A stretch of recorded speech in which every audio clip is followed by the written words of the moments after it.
Modulus.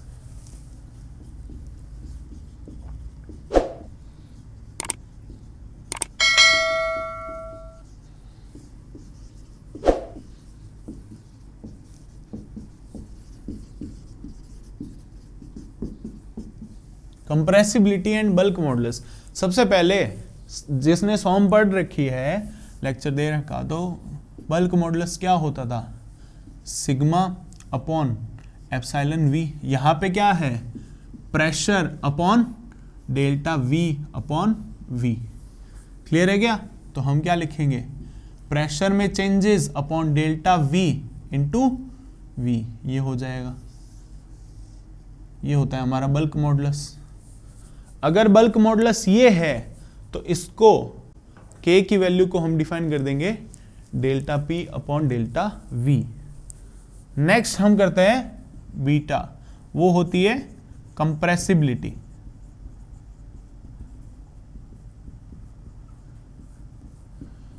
ये क्या होती है, ये होती है 1 अपॉन K। इसका मतलब मैं ये लिख सकता हूं delta V upon V upon P, ये हो जाएगी हमारी बीटा की वैल्यू। अब मैं बात करता हूं आइडियल फ्लूइड की। आइडियल फ्लूइड की, आइडियल फ्लूइड क्या था, कंप्रेसिबल और इनकंप्रेसिबल। आइडियल फ्लूइड था मेरा परफेक्टली इनकंप्रेसिबल। इनकंप्रेसिबल का मतलब क्या है, कंप्रेसिबिलिटी उसकी क्या है, 0। तो मतलब बीटा की वैल्यू कितनी होगी, 0। और K की वैल्यू कितनी हो जाएगी, इनफाइनाइट, क्योंकि डेल्टा V कितना होता है, 0। जब कंप्रेस ही नहीं हो रहा तो वॉल्यूम में चेंजेस कहां से लेके आ रहे हो, तो इसका मतलब K की वैल्यू क्या हो जाएगी, इनफाइनाइट। ये क्वेश्चन आपका 3 बार पूछ चुका है यूपीएससी में और 2 या 3 बार एसएससी जेईएन में। बाकी सारे एग्जाम्स में भी ये वाला क्वेश्चन कंप्रेसिबिलिटी और बल्क मॉडुलस में सबसे इंपॉर्टेंट यही है। क्लियर है? तो हम क्या बोल सकते हैं कि अगर मैं बोलूं ideal fluid which is incompressible,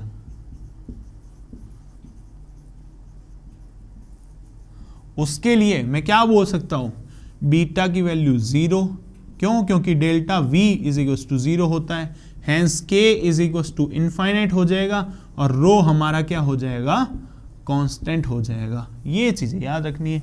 अगर ये चीजें नहीं है तो इसका मतलब हमारा क्या है, कंप्रेसिबल फ्लूइड है वो। क्लियर है? नोट करो फटाफट। चलो अब नेक्स्ट करते हैं, छोटा सा टॉपिक है सरफेस टेंशन एंड कैपिलरिटीज। तो देखते हैं सरफेस टेंशन। अब देखो सरफेस टेंशन में क्या है, मान लो एक पॉट है, उसके अंदर वाटर भर रखा है, ठीक है। इस पॉट के अंदर हमारे पास में एक मॉलिक्यूल A है, एक मॉलिक्यूल B है, एक मॉलिक्यूल C है। A मॉलिक्यूल क्या है, बहुत नीचे है, तो यहाँ पे बैलेंसिंग फोर्स क्या हो रहा है, रिजल्टेंट फोर्स 0 हो रहा है। तो ये परफेक्टली बैलेंस्ड है, तो इस पे कोई भी एक्सटर्नल फोर्स या कोई अप्लाइड फोर्स नहीं लगेगा। हुआ क्लियर? नेक्स्ट आता है बी पे। बी पे क्या है ना कि थोड़ा सा ये पार्शियली क्या है, इम्बैलेंस है। यहां पे इसकी बैलेंसिंग खराब हो गई तो यहां पे रिजल्टेंट फोर्स कहां लगेगा, डाउनवर्ड लगेगा। ठीक है, अपसाइड एंड डाउन साइड दोनों साइड फोर्सेस है, लेकिन यहां पे एक छोटे से पोर्शन की कमी की वजह से यहां पे ये रिजल्टेंट फोर्स कहां लगेगा, डाउन साइड लग जाएगा।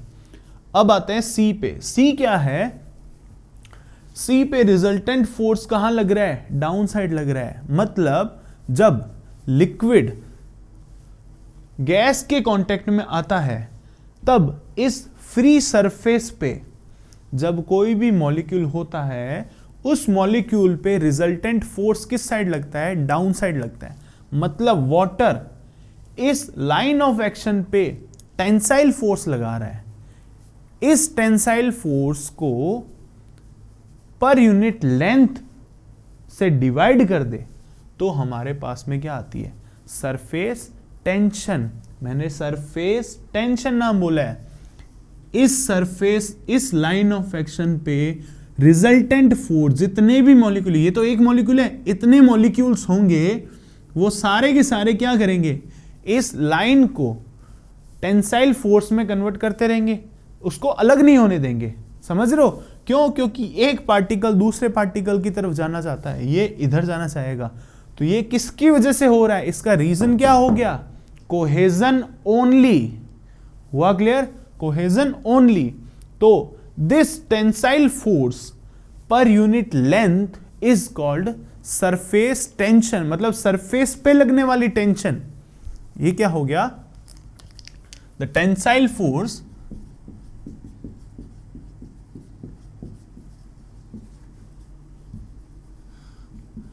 पर यूनिट लेंथ, ये हो जाएगा हमारा सरफेस टेंशन। रीजन क्या होगा, रीजन होगा इसका कोहेजन ओनली। इस ओनली को क्या है, स्टार मार्क कर लेना, बहुत ही इंपॉर्टेंट है। अब दो चीज आती है, मैंने बोला था पहले कि विस्कोसिटी इज ड्यू टू, तो क्या ऑप्शन लिखोगे, वहां पे दो ऑप्शन आते हैं, cohesion and molecular momentum exchange. Surface tension is due to cohesion only, वहां पे लिखा हुआ जाए cohesion and molecular moment exchange, गलत है, कोहेजन ओनली। हुआ क्लियर? चलो अब बात करते हैं सरफेस टेंशन की। सरफेस टेंशन तीन टाइप की चीजों में हम पढ़ेंगे, जो है हमारे पास में लिक्विड ड्रॉपलेट, फिर आएगा बबल, फिर आएगा जेट। सबसे पहले बात करते हैं लिक्विड ड्रॉपलेट की। मान लेते हैं ये एक लिक्विड ड्रॉपलेट है, इसको मैंने ऐसे कट कर दिया सर्कमफेरेंशियल।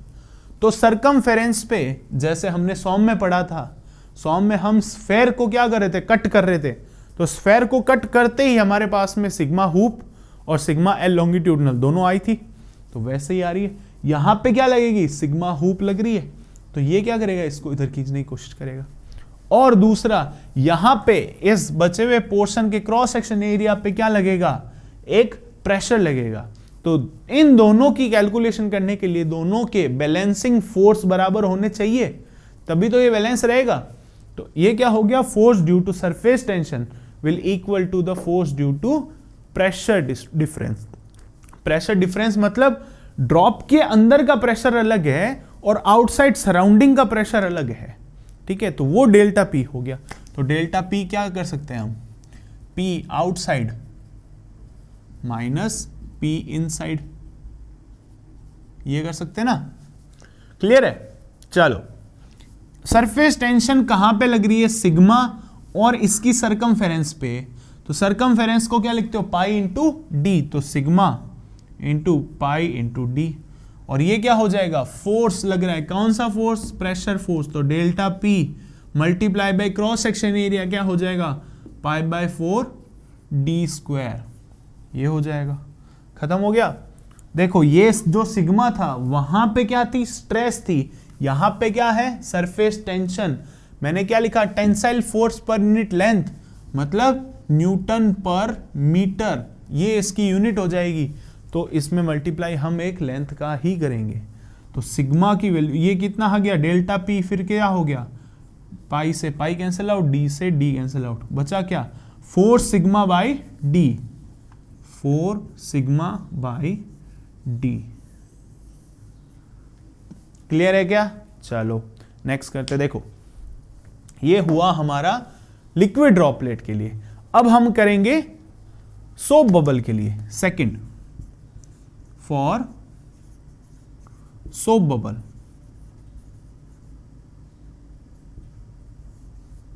सोप बबल में क्या होता है, सोप बबल में डबल सरफेस होती है। आप देखना कभी भी जैसे बुलबुले बनाते हो ना आप, ऐसे वो साबुन वाला पानी लेके जाते हो मेले में, तब उससे ऐसे उसको फुला के ऐसे डबल करते हो, उसमें क्या हो जाता है, आपका डबल सरफेसेस आती है। वो डबल सरफेस आ रही है तो डबल सरफेस टेंशन लगेगी, प्रेशर इतना लग ही रहा है, तो बस यहां पे क्या आ जाएगा, ट्वाइस आ जाएगा। तो यहां पे जैसे ही ट्वाइस आ जाएगा, ट्वाइस एरिया या फिर सरफेस, हैंस सिग्मा की जगह ट्वाइस हो जाएगा, तो डेल्टा पी मैं डायरेक्टली लिख रहा हूं आपका, क्या हो जाएगा, 8 सिग्मा बाई डी हो जाएगा। हुआ क्या क्लियर? चलो ये नोट करो पहले फटाफट, फिर अपन करते हैं नेक्स्ट हमारा लिक्विड जेट के लिए।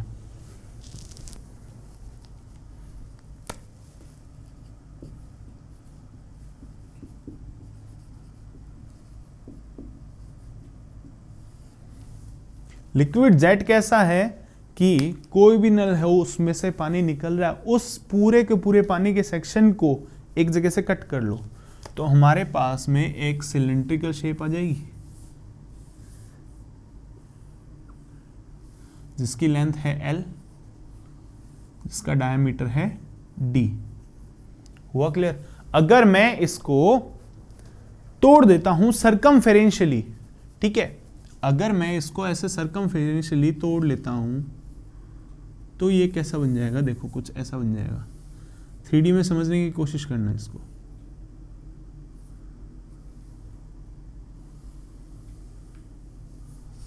ठीक है, ऐसा कुछ बन रहा है। तो हम यहां पे क्या करेंगे, यहां से फोर्सेस लगेंगे। देखो इस पे ऐसा लगेगा कुछ फोर्स,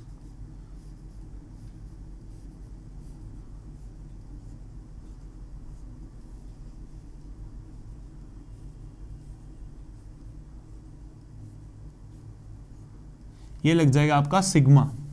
वही फोर्स इक्वल करना है दोनों के, फोर्स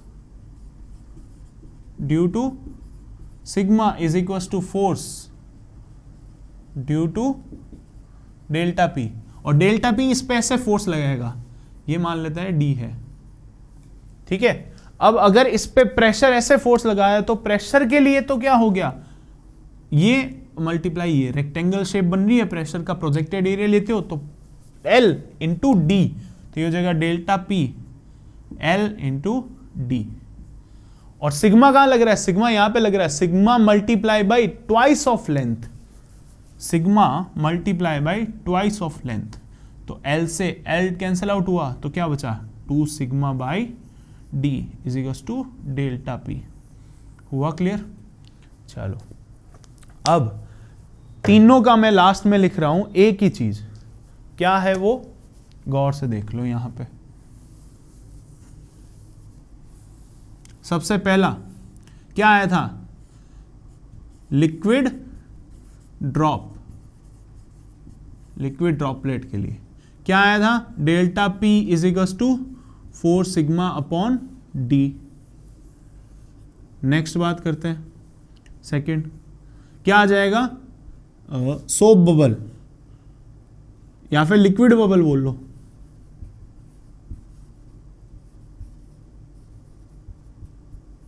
लिक्विड बबल के लिए क्या हो जाएगा? Delta P is equal to twice of surface आया था तो 8 sigma upon D.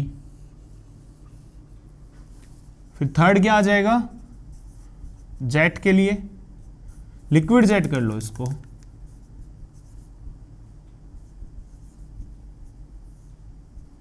Delta P is equal to 2 sigma upon D, 2 sigma upon D.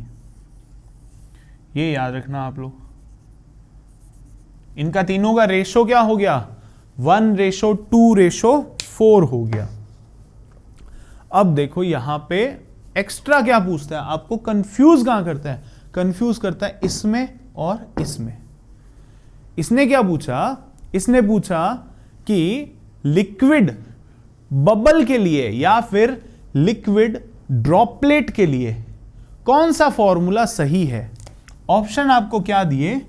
Option आपको ये दिए, option A 2 sigma upon R, B 4 sigma upon R, C sigma upon R, D 8 sigma upon are.